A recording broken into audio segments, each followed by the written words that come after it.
Hello and welcome to the Blitz Business Development Show. My name is Mayo and I'm a business consultant and coach as well as the founder of the Blitz Business Development Academy. This is the show that provides guidance, resources, and access to best practices to help you advertise, manage, and build geometric profits. From freelancers and home-based business owners to startups and storefronts, you will learn how to start small as you think and grow big. Hello, folks, and welcome to the Blitz Business Development Show. I am your host, Mayo, and today our topic is going to be, why do you need to develop an exit strategy for your business? Now, this is a topic that typically you don't really learn too much about or even hear of until you're ready to sell your business. And that's usually not something that takes place for maybe 5 to 6 to 10 or 20 years after you start your business. Now, you might be asking yourself, well, why is this so important to talk about now? You know, if we are just getting started with our business or we've just been in business for a couple of years. Well, here's why. When you understand a little bit about the valuations of your company and how to get a stronger valuation, meaning you can sell your company at a higher multiple, it becomes critical that you have certain practices in place anywhere from 2 to 5 years before you're actually going to sell it. Now, the sales cycles for a business these days can actually be a lot shorter than it used to be 10 or 15 years ago. But that's all the more reason why you want to actually start learning this as soon as possible. So with that said, to close out, guys, I have someone phenomenal to discuss this with you. He is an expert, and this show is going to be worth its weight in gold. So without further ado, let's check it out. George Scott, CEO of BCS LLC, provides practical solutions to help business owners fix, grow, or sell their businesses. George offers his clients a wide variety of skills ranging from financial restructuring, leadership development, marketing plan development and implementation, sales basics, sales management training, and business brokerage services. He has decades of experience and published countless business articles along the way. He also holds an MBA and is a past adjunct college professor of advanced business courses.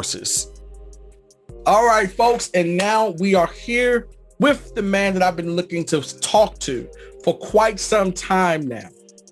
We are now on the 14th, I believe, episode, and it's taken 14 episodes to get to him, but I saved him for last because of what he actually does. Now, this is actually critical to understand what you need to do when you start your business along the lines of having an exit strategy. Well, the thing about this is, as much as it should be on your mind, the reality is you still need somebody like George to help you actually do this, because you honestly don't have a point of reference as to what you need to do to exit your business. So we have him here today, folks. So we're going to basically do everything we can to do, as I always say, grab your pen, get your paper, get your bag so we can catch these gems. Now, George is going to basically share and open up his bag of tricks and secrets for us. And with that said, without further ado, welcome to the show, George. Well, Mayo, thank you very much. Thank you for the kind introduction. Happy to be here. And hopefully some of the things I share, somebody along the way will find it to be helpful. Absolutely, they will. So let's start where we always start, which is to find out a little bit about you, sir. Where are you originally from? I'm originally from New England, by way of New York State for 30 years and been here in Michigan for 11 years. So what was it like growing up in New England? Cold. Okay. Based on where things took me, not too long after high school, I was working and on the road, and took me throughout all of New England. But one of the things I discovered, no matter where it was that I was living and or working at the time, is that people are people are people. And what I mean by that is we're essentially all the same. And I like acronyms. One of them is GDP in describing others. That stands for good and decent people. And in my opinion, one of the things, be it my childhood, or the many years I lived in Rochester, New York, and now it's a decade here in Michigan, is the overwhelming majority of people are good and decent people. And that same type of a thing, in my opinion, applies for business owners. If you have your local store, when I was younger, we used to go down to the corner store to buy bubble gum and all types of candy and et cetera that was okay to consume back in the day. But actually, it's business owners need to know the market, need to know the competitors. There's a similarity to driving abilities, in my opinion. That driving abilities are applicable. Doesn't matter you're driving on the right side of the road, the left side of the road, the brand of the vehicle that you're driving, the size of the vehicle that you're driving. The main driving abilities are the same, and people, in my opinion, are essentially the same. Right. Quirks notwithstanding, but essentially the same. And they're putting in a good day's work for a good day's pay, and particularly business owners, more than a good day's work for a good day's pay. Right. And it's been interesting. It continues to be interesting. That's one thing that helps me put my feet on the floor every morning and do what I can to help people succeed. Absolutely. So, George, what was it that you say in your childhood that are some traits, some characteristics, or some values even that you would say now still influences the work that you do with business owners now? Well, my parents were, they both have passed, but were good and decent people. And I'm not saying that just because I'm their son. It's because they're very faith-based, very conscious of doing the right thing at the right time for the right reasons. And in terms of how I can help business owners, there's a couple of axioms that I actually try to apply to all aspects of my life. One is, above all else, be fair. Right. And another one is always show respect. Always. And in dealing with business owners, those both need to apply, because somebody may be trying their hardest to accomplish something within their business, and it may be outside their scope of specialized knowledge and ability, and that's where we may be able to provide a helping hand to them and help them achieve some of the business goals that they seek to achieve. Okay. And at what point, George, do you think that you knew that you wanted to pursue what you're doing now? I'd say that probably occurred in 1983. I was always attracted to business. If I went into the store, see how things were laid out, I'd observe how customers were handled.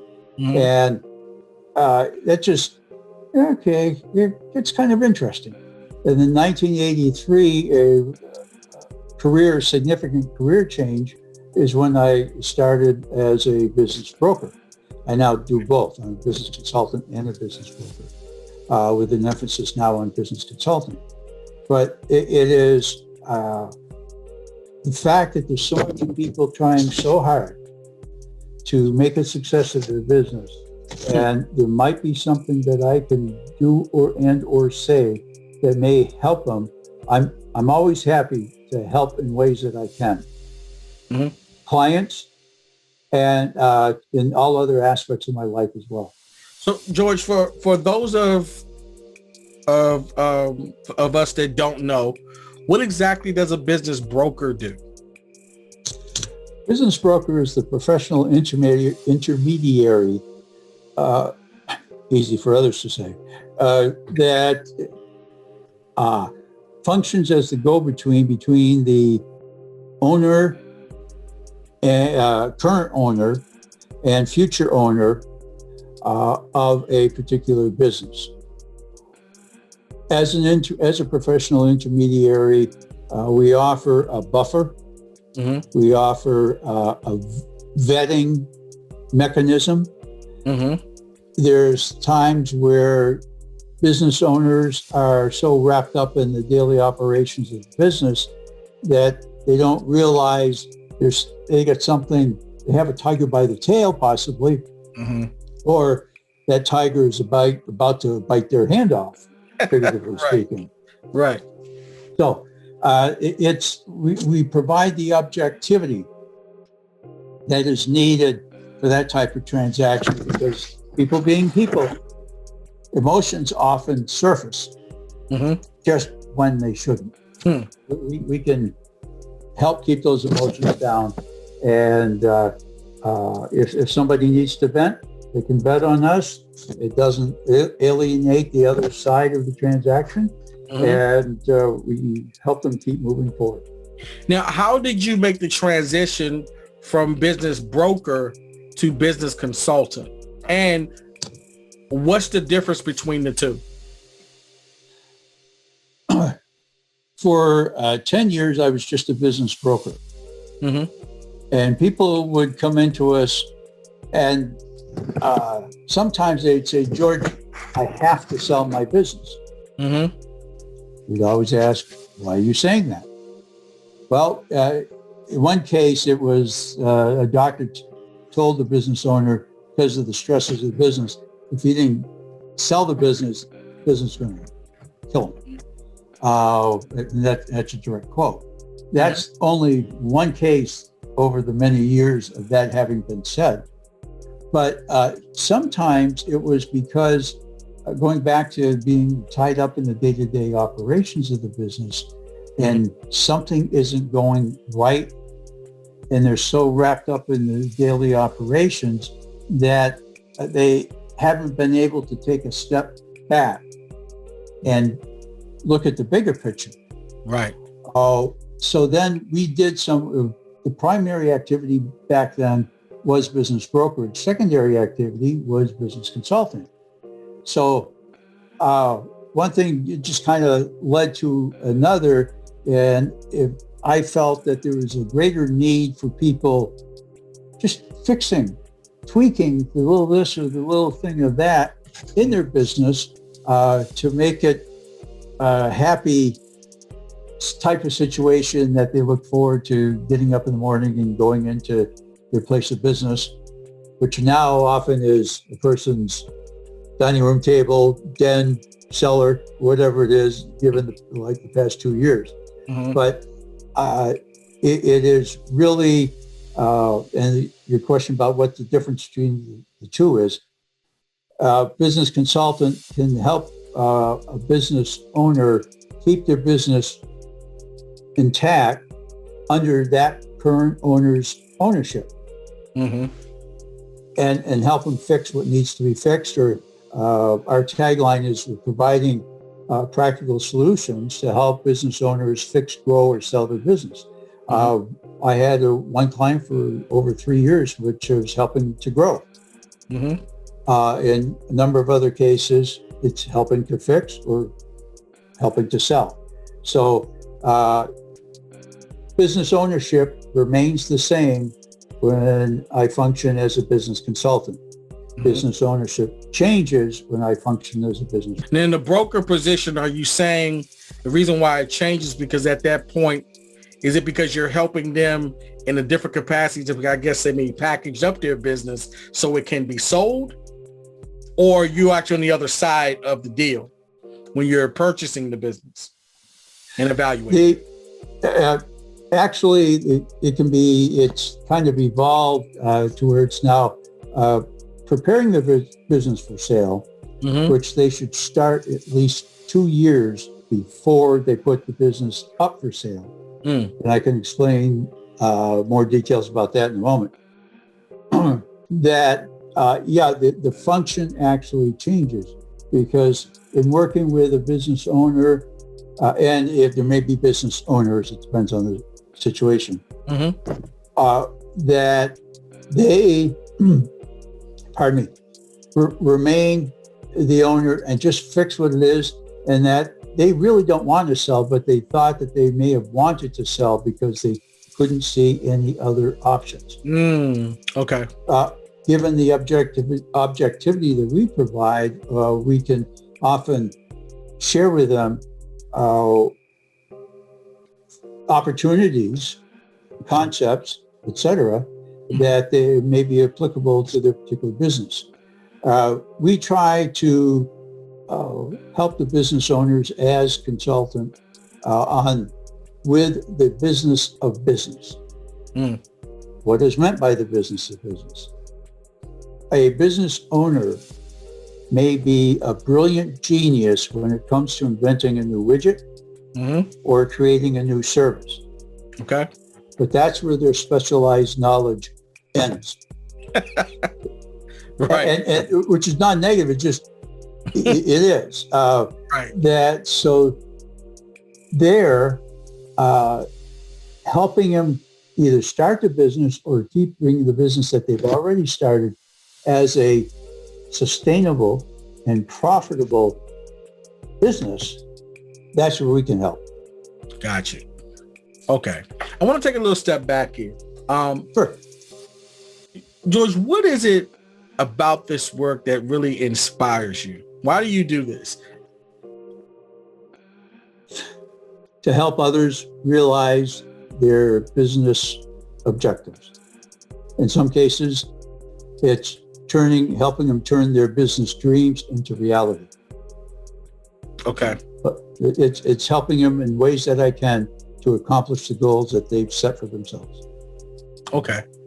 Now, I know you've been doing this for a while. Now, I'm curious, what is it about your background? Is it your education, certifications? What is it that you have done that equips you to be able to do what you're doing now, outside of just your experience?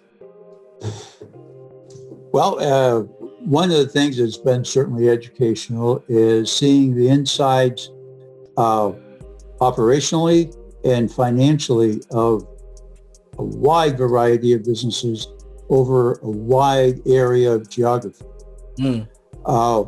I did, after the age of 50, earn an MBA. And for that matter, I was an adjunct professor of advanced business courses from 2011 to 2018. Now, I've also have been published in a number of business publications across 2 states, and I believe the number of publications now probably reaches close to a dozen. More recently, and as of this week, the Small Business Association of Michigan has a bi-monthly publication called Focus, and an article called Relatable Professionalism was published in that most recent article, and I was had the pleasure of being a co-author of that article. So that the number of people that have allowed me to help them in ways that I could gave me insights. Have I done everything right? Has my advice been spot on every single time? Well, I'd like to think as my hair has lightened and disappeared, that it's more of I've learned as I've gone through many experiences on my own, and in particular as it relates to business consulting, business brokering involving others, so that it is the insights that I have are very helpful. Everything that I share with business owners is based on time-worn principles, concepts, and techniques. Okay. So you got a good rounded combination of experience and education that's backing you. Okay. Definitely great answer to that. Now, you mentioned your articles, and actually I did read over some of your articles.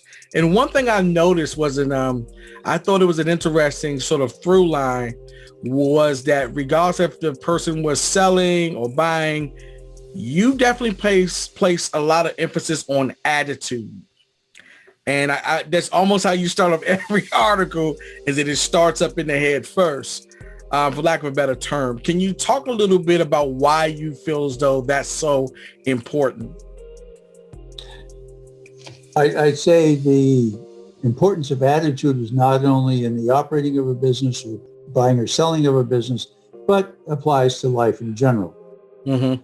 I think we all know people who can walk into a room and they literally lighten the mood and brighten the room, and they haven't said word one yet. Mm. Conversely, there's other people who walk into the room and all of a sudden, it's a great big downing.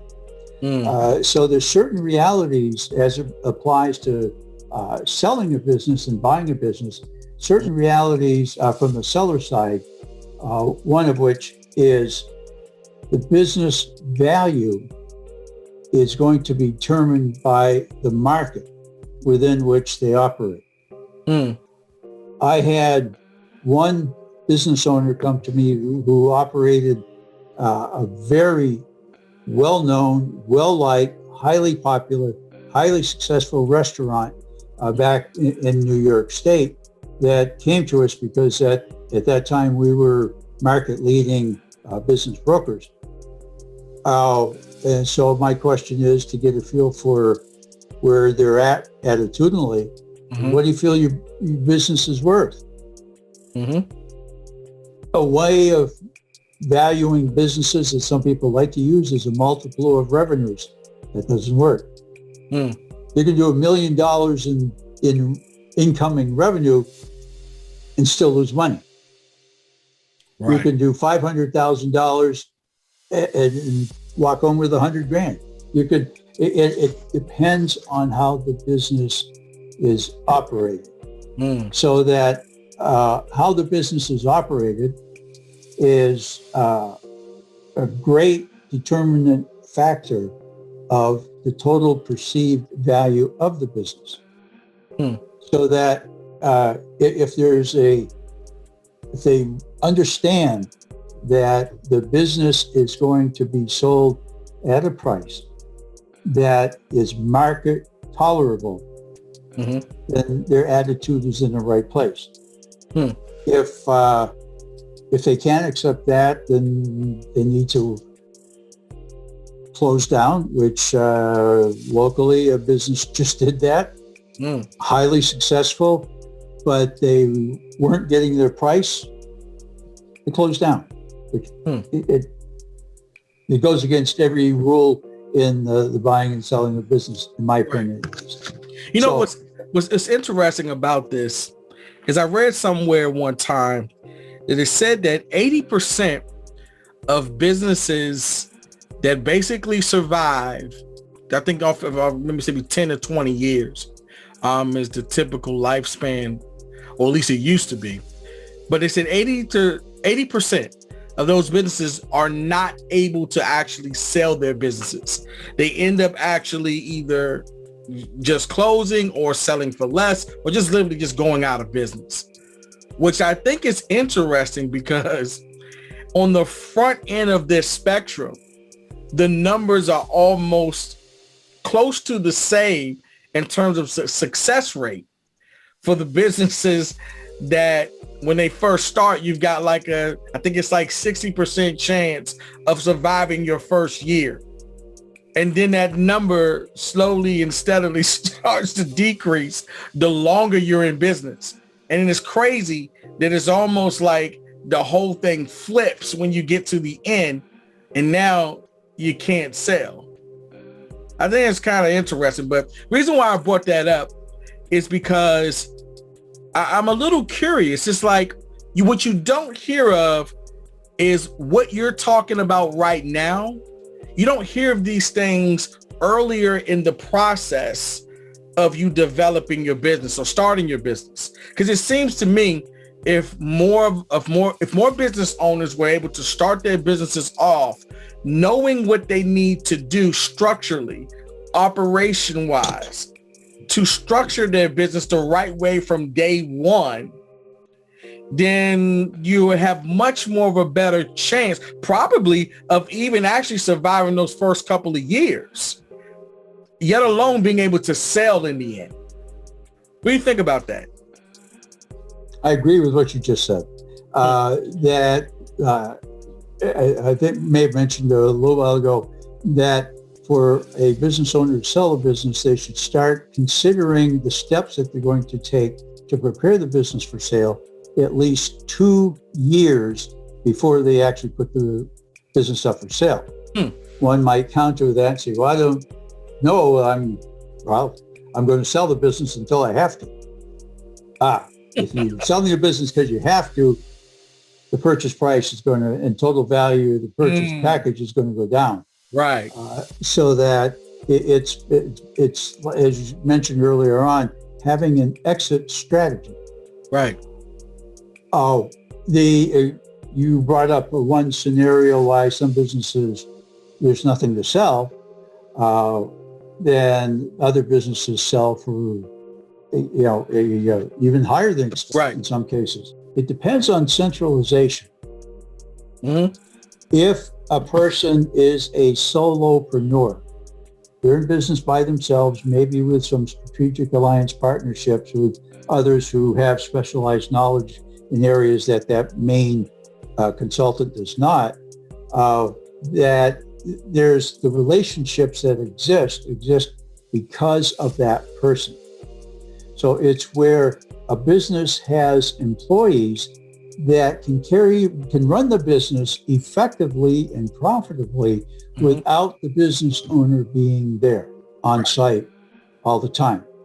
So if there's, say somebody's a solopreneur, well, if they want to have something of greater value to sell, they need to bring on 1, 2, 3, 4 people as circumstances allow, so that it's a decentralized style of operation. Mm-hmm. So then, as you say, you brought up with it, it's the statistics kind of reverse themselves compared to startup level of success or rate of success, is that many times because people have, it's essentially ego gets in the way. Because they're very successful at being that genius for inventing the new widget or creating the new service, that the ego says, well, since you're great in that area, you're great in all areas. No, it's not the case. Right. Which is not a negative. It's just an acceptance of reality. Right. If somebody wanted me to help them do something that required well-qualified carpentry. Mm-hmm. I know the difference between a saw and a hammer and a nail and a wrench. But if you talk to somebody named Scott, they want to go to my son. And that's where some of his strength lies. They can take twigs and end up building you a house. I don't know how it is. But it's people kind of goes back to the attitude, accepting their own reality. What's their core competency or competencies, as the case may be, that if they do a strengths and weakness analysis on themselves, and I would say ask 3 to 5 other people whose opinion they value, to do likewise. And for these other 3 to 5 people to be just straightforward, not meaning to be harmful, but just straightforward, that, okay, here's your strengths, here's your weaknesses. Well, you establish relationships with people, or you hire people to fill in the areas where you are weak, and focus on the areas that you have greater specialized knowledge and capacity. So George, if you could sum up in one sentence why you think, in your experience, the lion's share of businesses fail, what would that be? Well, again, I can say that in one word. Okay. Ego. And that's why you now, is that why you say attitude and mindset? Yeah. Yep. Makes sense. Interesting. Yep. I'll beat the odds. I can't help but smirk, at least internally, when somebody says, well, I know we're losing money on every sale, but we'll make up for it in volume. No. You have a greater volume, lose money on every sale, you're going to be out of business very quick. Right. And that's where proper costing and pricing is important to the sustainability and profitability. So I said, well, I got a brother-in-law that I buy all this from. Well, see, that brother-in-law giving you the best price for whatever the cost of sales expenses that you're incurring. If not, I mean, that's why they say, it's often wise not to go into business with family or friends, because those relationships can't often withstand. And once again, ego comes into the picture. Right. Can't withstand the business conversations and decisions that have to be made. Right. Now, what would you say are some of the traits that business owners who succeed actually have? What are some of their habits that you could say that contribute to their success? Open-mindedness, finding the positive in others, accepting the fact they don't have all the answers, right? Still be working long after others have stopped working for the day or the week. Having a good relationship with an attorney, an accountant, and a banker. Okay, an attorney, an accountant, and a banker. Is that right? Correct. Okay. Got you. And those three individuals, if there is a good relationship, and what qualifies, in my opinion, as being a good relationship, are each of those three different professionals understanding small business operations. Because there's distinctly the small business, there's pluses and minuses. You can implement things faster as a smaller business. You don't have to wait a month and a half or a year and a half for decision to be made by umpteen number of committees. Here's the circumstances, make a decision, give it a try now. If it works, great. If it doesn't work, try plan B. So that makes a tremendous difference in the operations of a business, and even when it comes to selling the business as well. Okay. Now, George, question for you.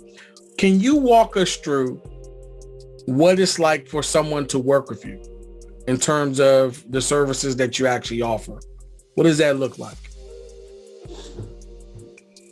Okay. Someone, that very first step, contacts us and says they're thinking about selling their business. Very first question is, why? And I urge them to be open. I urge them to share with us things they've never shared with anyone else. Because if we don't know what the reality is, we can't help them in the best way that we can. Okay. So if it's why, that's the first step, is coming to an understanding why they're saying what they're saying about selling the business. Now, let's assume, I would go back and I think of one case in particular, that a fellow was nearing 65. This was a number of years ago, so he's considerably older now, but nearing 65, and he wanted to be able to spend more time. He had a nice business for a number of years, and it's just, he was ready to enter the new phase of his life. And this goes back to the early on vetting to understand why that person wants to sell their particular business. So then, let's assume that we negotiate fees, etc. Then we ask for them to supply us with 5 years worth of financial statements, balance sheet, P&L, and cash flow statement. They really do need to be generated by an outside consultant. Depending on the size of the business, there may or may not be one, but there's compilations, there's reviews, and there's audits in terms of the 3 levels of category. Audit normally isn't necessary for the normal small business. A compilation is often what's occurred, and what that means is the accountant simply put together financial statements based on the information the business owner supplied. A review is where the accountant has done the same thing, but looks at the information and adds comments.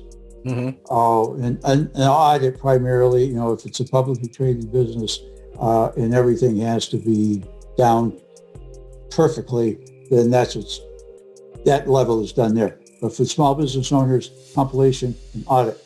And then we ask for a complete list of their employees, who they consider to be key employees, because part of the value of the business may be that there is 1, 2, or 3 employees, depending on the size of the business, that may have been with the business owner from the start. Well, that can mean one of 2 things. If they were with the business owner from the start, it may mean that they're getting close to retirement as well.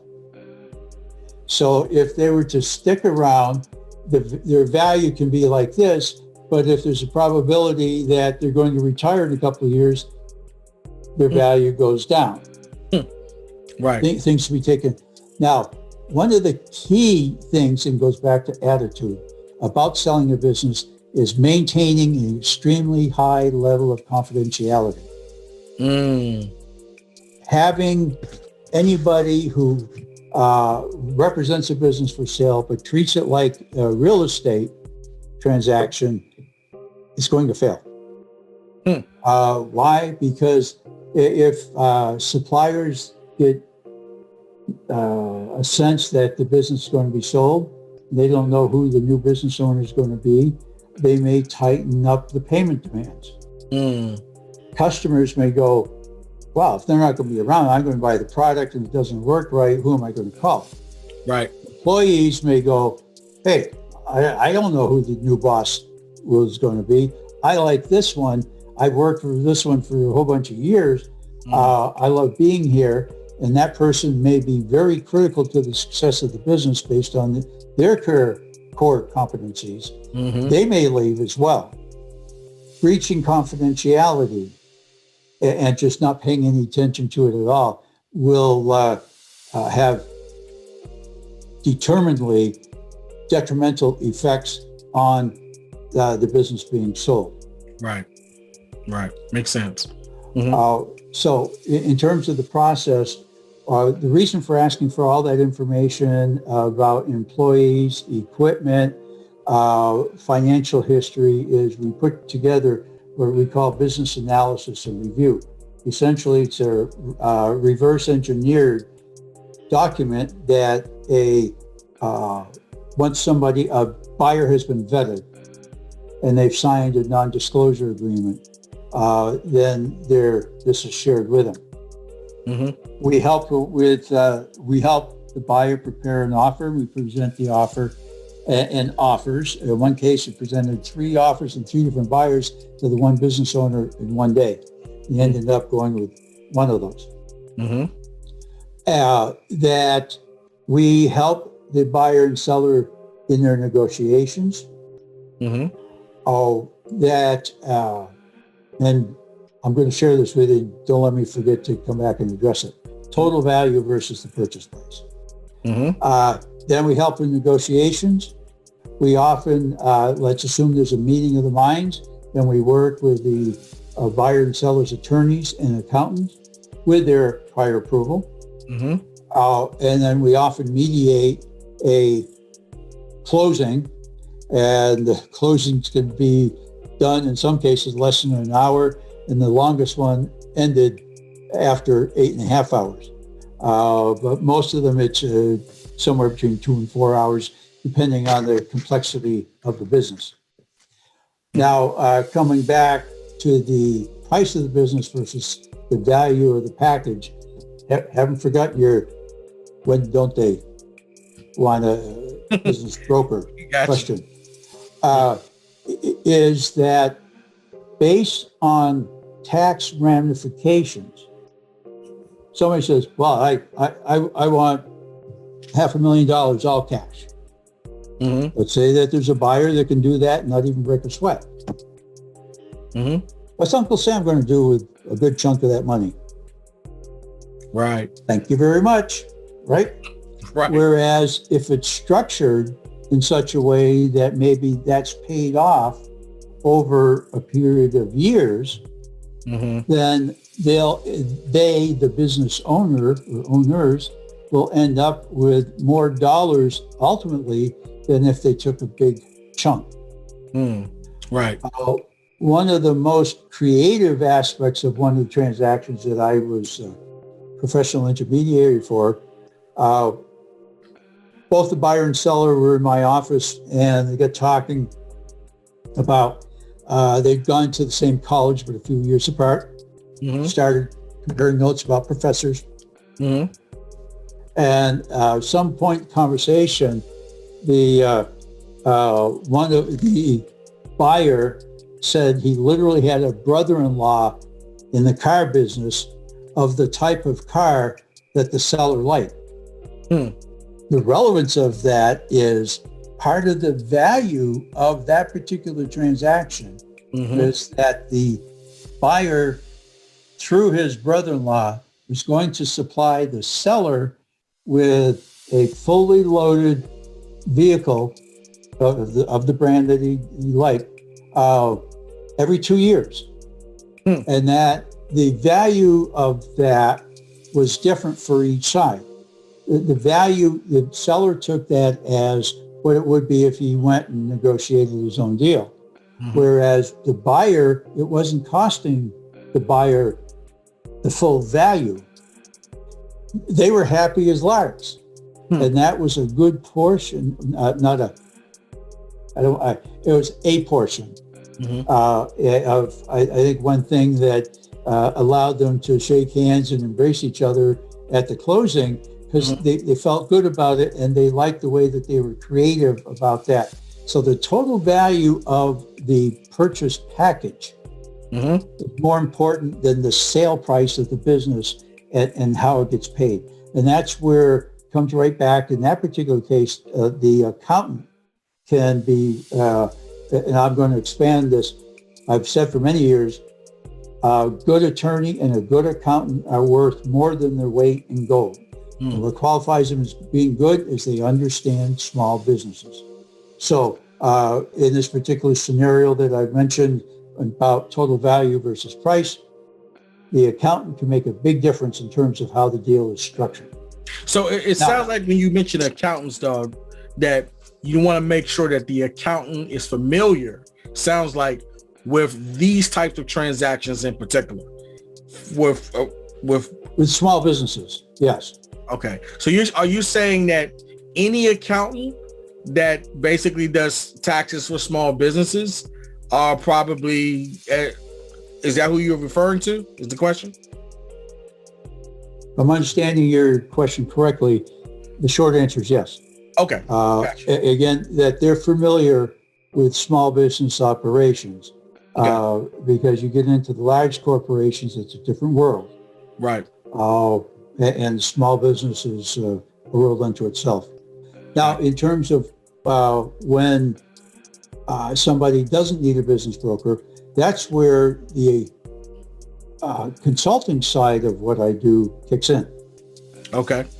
That they may need to, they may come in saying, I need to sell my business. Why do you need to sell your business? It's just not going well, and I don't know what else to do. They're doing it out of desperation. They've lost hope.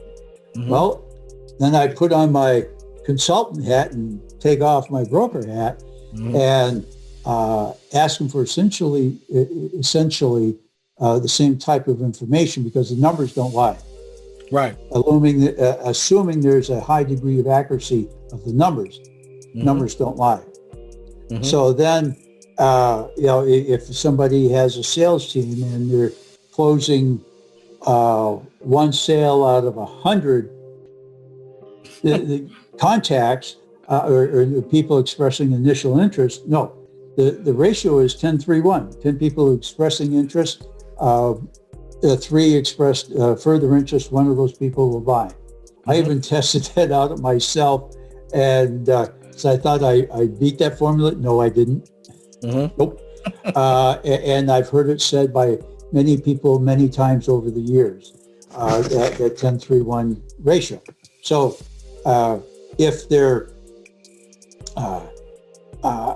if all they need to do is maybe change how they're doing, what they're doing in 1 or 2 areas of the business. And I like to just call them tweaks, business tweaks.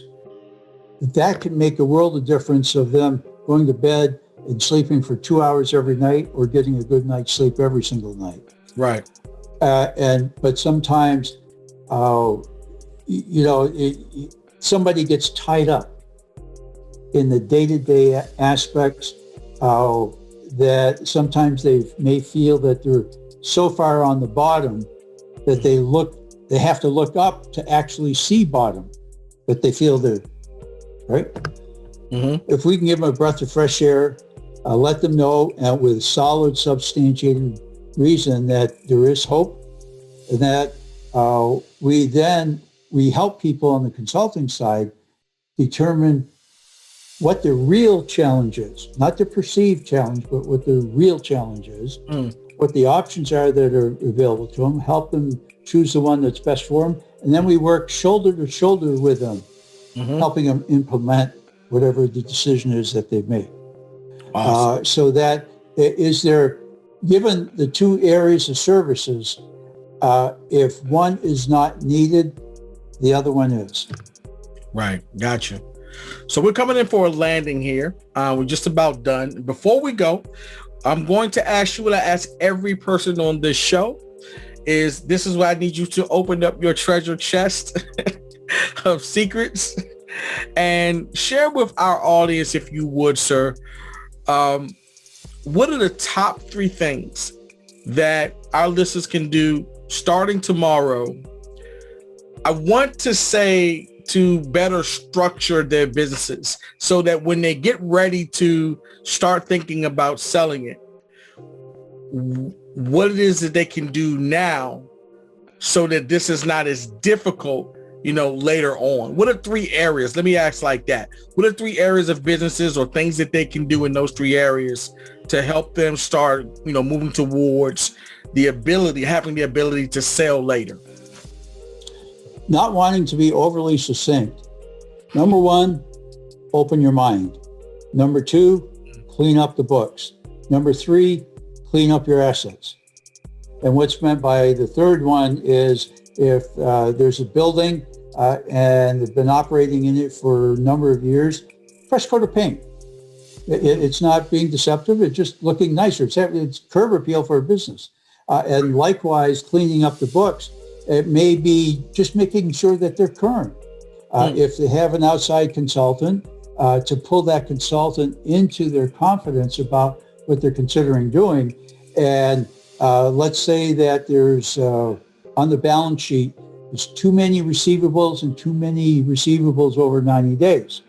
Depending on what percent of the receivables is over 90 days, that could be a negative. Well, either write it off the books or take action to collect those receivables so the balance sheet looks healthier. So that's what's meant by clean up the records, clean up the finances, same category, clean up assets. If something isn't, if something looks too new, too clean, means it's not being used properly. But it could be cleaned up, looking a bit better. If there's stuff on the floor, if it's a production facility, a potential buyer may be extremely conscious about accidents. If there's something laying on the floor that could be perceived as being an accident waiting to happen, clean it up. If there's trash laying around, or maybe they put something out back, the broken pieces of equipment or stuff they just never had picked up, get rid of it. Just make it look nicer. So Open the mind, clean up the books, clean up the assets. Interesting. It's interesting because you think that these are things that we kind of will do anyway, but it sounds like that's not always the case. So are there any types of tools or softwares that you recommend that you would like to use or you like to recommend to your clients that you would recommend to us now? Well, ideally, it falls in a couple different categories. Ideally, it's having that solid relationship with an attorney, an accountant, and a banker. Short of that, have a good relationship with an accountant. And I have no affiliation with QuickBooks. I have over the years been a user of Quicken and QuickBooks, and there are other equally comparably effective programs that are off the shelf that there's some adaptability, and there's some of these accounting financial programs that are tailored to a specific type of business. I'd say check into that and answer your question about what programs could they use. So because the numbers are very key to a business operation. In many ways, that could cause this conversation to go on for hours longer. But then,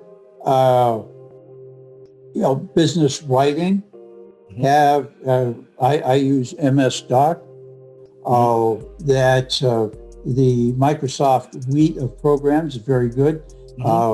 The Excel spreadsheets, there's a lot of magic you can do with both those programs. And if you're not comfortable in how the magic could be performed, go talk to your neighbor's kid who's 10 years old. They got to figure it out already.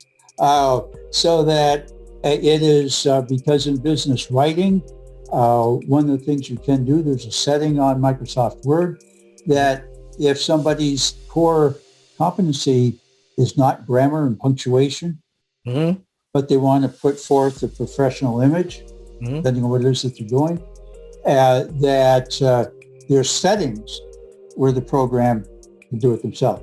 And also with Excel, you can make that pretty much do whatever you want it to make within reason.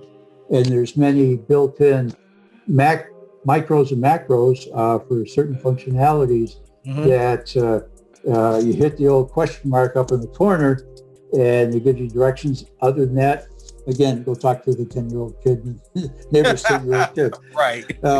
So they're always a good source. Exactly. Well, that's just about it, guys. Before we go, George, how can the listeners get in contact with you, sir? They can get in contact with me by sending me an email, which is George Scott at businessconsultingsolutions-llc.com. Awesome.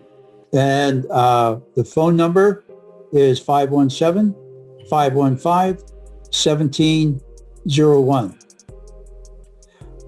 All right. I'm on a number of different social platforms. You go in and type in my name and see this old guy with glasses and you know they're in the right place. But I thank you for the opportunity to share the steps and expectations with the business owners who end up listening to this. And I wish everyone well, and I'm extremely grateful for the opportunity provided today. Thank you, Mayo. Thank you, sir. So, folks, there you have it. This is definitely, I think, huge. The sooner, I believe, that if you do nothing else but educate yourself, from 30,000 feet as to what we talked about today with George, if you're just starting out in business, I think you will be very much ahead of the game. Which is why I wanted George here. And, this is something that you're eventually probably not going to want to do on your own. And one of the things that I think that we just keep hearing over and over again, by the different professionals that we've had on the show is that you guys need to seek some help. I always talk about YouTube, and that's great. But what George has here is literally priceless. This is what I call nuance. I know you guys are tired of hearing that term, but the nuance that he has, you can't get off of you can't get off of YouTube, guys. Can't stress that enough. So definitely reach out to George if you got questions, or if you have, any type of concerns with, maybe you want to sell your business. Maybe you are further along the way and you're thinking about it. Now's the time to reach out to George so that he can help you with those things. So folks, if you are listening to this on the podcast, George's contact information will be, of course, in the show notes. And if you're watching us on YouTube, it'll be there too. We also have his contact information pretty much everywhere to make sure that you can get in contact with Mr. George Scott. So folks, without further ado, thank you so much. God bless, and I'll see you in the next episode. Bye-bye.